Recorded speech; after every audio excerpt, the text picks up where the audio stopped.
السلام عليكم مشاهدينا الكرام. اليوم رانا متواجدين في ولاية بجاية، رايحين نتلاقاو واحد ضيف من ضيوف تاعنا، وهذا الضيف هو مدرب المنتخب الوطني لكرة القدم المصغرة. لمزيد من التفاصيل ومعرفة هذا المدرب تبعوا معنا. كما قلنا لكم معي المدرب المنتخب الوطني لكرة القدم المصغرة السيد بن علي. مرحبا بك. مرحبا بكم وشكرا لكم على الاستضافة. باش نعرفوك المشاهدين، شكون هو المدرب طارق بن علي؟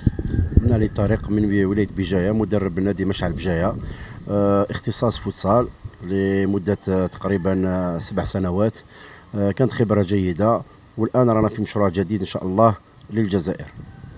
كيف تم تعيينك على رأس هذا المنتخب؟ والله اول قبل ما نتكلموا على المنتخب نتكلموا على اولا الميني فوتبول اللي هو كرة القدم المصغرة، اللي هي رياضة محبوبة لدى الشباب الجزائري، وتبقى يعني حلم كل جزائري انه تكون يعني رياضة مهيكلة، الرياضة اللي تكون فيها منافسة رسمية، تكون فيها يعني بطولة ويكون فيها كأس. وهذا هو اللي خلانا يعني نجتهدوا ونحاولوا قدر المستطاع باش تكون يعني هذه الرياضة على أرض الواقع في الجزائر. وبهذه المناسبة أهنئ السيد حسين إدريسي اللي هو رئيس الجمعية الوطنية لكرة القدم المصغرة، يعني مؤخرا يعني كان تأسيس هذه الجمعية اللي هي رايحة تكون يعني على رأس هذا الرياضة من أجل يعني بعثها وتطويرها. كما أود أن أشكر بالمناسبة السيد أشرف بن صلاح رئيس الاتحاد الإفريقي لكرة القدم المصغرة الذي حضر شخصيا إلى الجزائر، وهذا إن دل يدل على اهتمام إصرار يعني الكونفدرالية الإفريقية على أنه الجزائر يعني تكون موجودة وتكون في مختلف المحافل الدولية، نظرا يعني للمواهب الشابة المتواجدة في الجزائر، وكذا دون نسيان يعني الملاعب الكثيرة، الملاعب الجوارية اللي يعني قامت بها يعني السلطات الجزائرية. لما نشوفوا يعني في حي 1 2 و3 ملاعب جوارية، يعني نود يعني أن نستثمر في هذا يعني الإمكانيات المتواجدة وهذه الملاعب، ويكون يعني رياضة كرة القدم المصغرة تكون رياضة مثل يعني باقي الرياضات، تساهم في تأطير الشباب الجزائري، خاصة لما نشوفوا يعني الآفات الاجتماعية الكثيرة في الجزائر. نتمنى تكون هذه الرياضة سببا في مساعدة هؤلاء الشباب وإعادة إدماجهم من خلال ممارسة كرة القدم المصغرة. بعد تعيينكم بصفة رسمية على رأس هذا المنتخب، هل تم تشكيل الطاقم الفني؟ والله يعني هي بصفه آلية، من غير معقول يعني ناخب وطني راح يشتغل وحده في يعني اطار فني، فيه يعني معد بدني من الغرب الجزائري، وفيه كذلك مدرب حراس المرمى اللي عنده يعني خبره كبيره في هذا المجال وكفاءه عاليه. هذه الأسماء والله نفضل ما نعطيش الاسماء حاليا، راح يتم تقديمهم بشكل رسمي. وعندنا كذلك مساعد المدرب من الجنوب الجزائري. حاولنا يعني ناخذ الكفاءات الجزائريه المحليه ومن مختلف المناطق، لانه هذا منتخب جزائري، منتخب لكل الجزائريين، دون يعني تحييز ولا تمييز، ولا كلنا جزائريين في خدمه الجزائر. بعد تشكيل هذا المنتخب الوطني، هل ستعتمد على العناصر المحلية أو سيتم الاعتماد على بعض المحترفين؟ والله يعني يعني لما نشوفوا يعني المنطق وش يقول، لما نشوفوا يعني مختلف الدورات الأحياء التي تقام بالجزائر في مختلف الأحياء الشعبية ومختلف ولايات من الجنوب إلى الشمال ومن الشرق إلى الغرب، نشوفوا مواهب شابة وطاقات كبيرة جدا. يتهيأ لي نبداو باللاعبين المحليين، لأنه لما تكلمت قلت على المجتمع الجزائري والشباب الجزائري اللي هو يعني بعض الشباب اللي راهو في طريق يعني غير صحيح. نتمنى أنه نعطي الفرصة للاعب المحلي يفجر طاقاته ويبين يعني على كل الإمكانيات ويمثل المنتخب الجزائري أحسن تمثيل. ومن بعد في المستقبل إن شاء الله، يعني لما ما لازمش يعني نقولوا باللي اللاعب الجزائري اللي راه مغترب ماهوش جزائري. المنتخب الجزائري كل الجزائريين أينما كانوا سواء داخل أو خارج الوطن، ولكن في البداية راح تكون بداية بإذن الله. راح نحاوزوا نستغلوا إمكانيات اللاعب المحلي أولا، ثم نشوفوا مع المحترفين في قادم الايام ولا الاعوام ان شاء الله. ما هي الاهداف المتفق عليها مع المكتب التنفيذي؟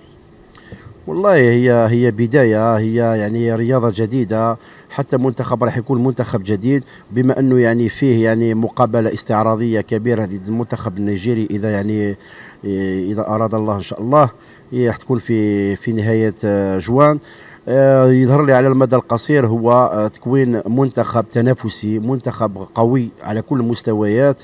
في البداية نحاول يعني نقدم وجه مشرف للجزائر خلال هذه المباراة اللي راح تكون كأول مباراة، يعني هذه تاريخية.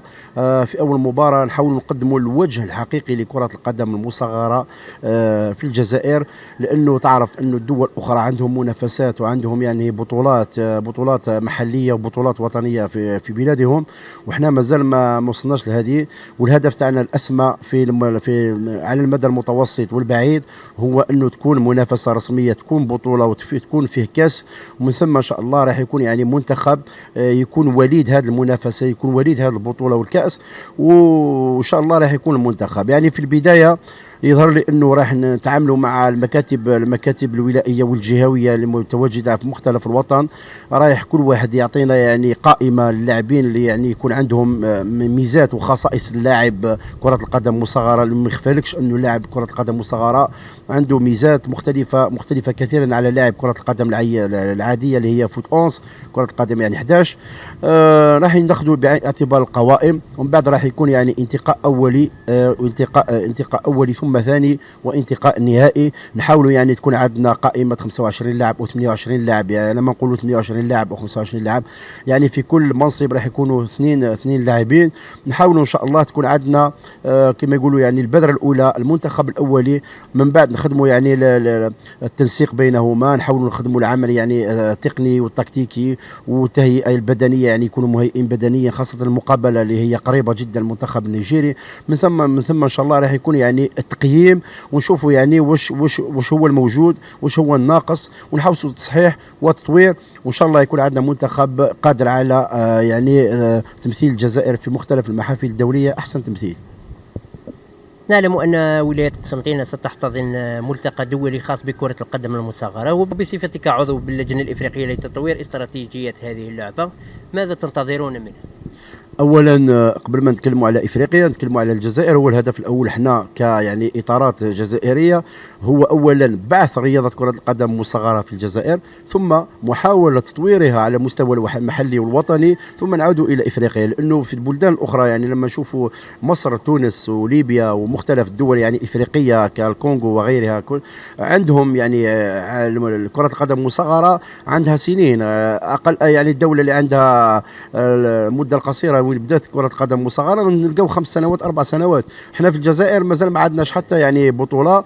نتمنى ان شاء الله يعني نخدموا على مستوى المحلي والوطني. اول مرحله هي اولا يعني تكون عندنا منافسه رسميه ولو يعني بعدد اقل من النوادي، ما تكونش يعني يكون عدد كبير.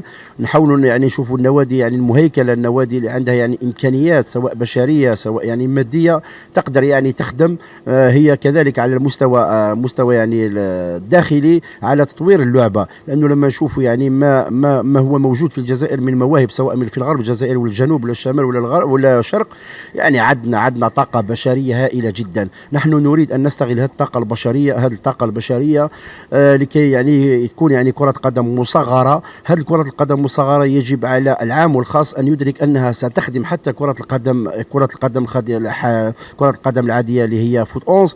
يعني اللاعب في كره القدم المصغره لما يكون عندنا راح يطور امكانياته اكثر، ربما راح يمضي في فريق في القسم الاول ولا في القسم الثاني ممتاز محترف. والعكس صحيح، يعني لما يكون لاعب في كره القدم العاديه لما يعني ما عطاتوش يعني فرصه وما قدمش يعني الشيء الكثير، يمكن انه يعود الى كره القدم المصغره ونستفيد من قدراته، ويمكن ان يتطور ويعود الى القسم الاول او القسم الثاني. يعني كره القدم المصغره والله راح تخدم كثيرا كثيرا كثيرا كره القدم بصفه عامه، سواء كره القدم العاديه وحتى الفوتسال. والله الكلمة للجمهور، أولا تحية للجمهور الجزائري وتحية لكل يعني من ساندنا. لما نشوفوا يعني في صفحات الفيسبوك إشادات ويعني نشوفوا الناس كلها يعني شغوفة جدا وفرحانة بهذا المشروع الجديد. أشكرهم جزيلا على يعني موقفهم وعلى يعني تشجيعات. نتمنى أن نكون عند حسن الظن، ونحن نعيدهم أننا سنحاول أن نكون قدر المستطاع موضوعيين ونكون محترفين في العمل، ونعطي لكل ذي حق حقه من أجل يعني يكون عندنا منتخب قوي جدا، منتخب مكون من شباب جزائري دون يعني استثناء ودون يعني تمييز. كل من يستحق يعني فوق الميدان راح يكون معنا. ونتمنى من السلطات يعني السلطات العليا أنه ترافق هذا المشروع، لأن هذا مشروع الجزائر، لأنه راح نخدموا يعني الجانب الاجتماعي، الجانب البسيكولوجي، وحتى الجانب السياحي. نحن ما يهمنا هو أن الجزائر تكون حاضرة في مختلف المحافل الدولية، بإذن الله سنكون برازيل إفريقيا. وفي الأخير نشكرك ثانية المدرب طارق بن علي على هذا الحوار. أشكر قناتكم وأشكركم على الاستضافة. نتمنى يعني حتى يعني الصحافة سواء المكتوبة أو يعني المرئية تلفزيون وغير ذلك يعني أنها تسلط الضوء على هذه الرياضة، لأنها لما نشوفوا يعني دورة الصحافة يعني التي قيمت في الجزائر في الفوتسال والصدى الكبير، كيف الناس يعني يروحوا يشوفوا فوتسال ويشوفوا الصحفيين يلعبوا. نتمنى حتى من الصحفيين أنهم يشاركونا في كرة القدم مصغرة، لأنه يوم تكون كرة القدم مصغرة في الجزائر بشكل رسمي ويكون فيه بطولات كذا وكذا، والله لن نندم، لأنها سوف تعالج الكثير من الأمور كما قلت في السابق، سواء اجتماعية حتى سياسية وسياحية. كلمة الأخيرة هي أنه ربي يوفقنا جميعا، إن شاء الله نكون عندي حسن الحظ حسن الظن، وتكون يعني كرة القدم مصغرة في الجزائر، وإن شاء الله يكون نجاح من نصيب الجميع. مشاهدينا الكرام، وصلنا إلى نهاية هذا الحوار، نشكركم على حسن المتابعة، وإلى اللقاء. هذا البرنامج برعاية شركة بروتيليس لمواد التجميل. بروتيليس، الجمال للكل.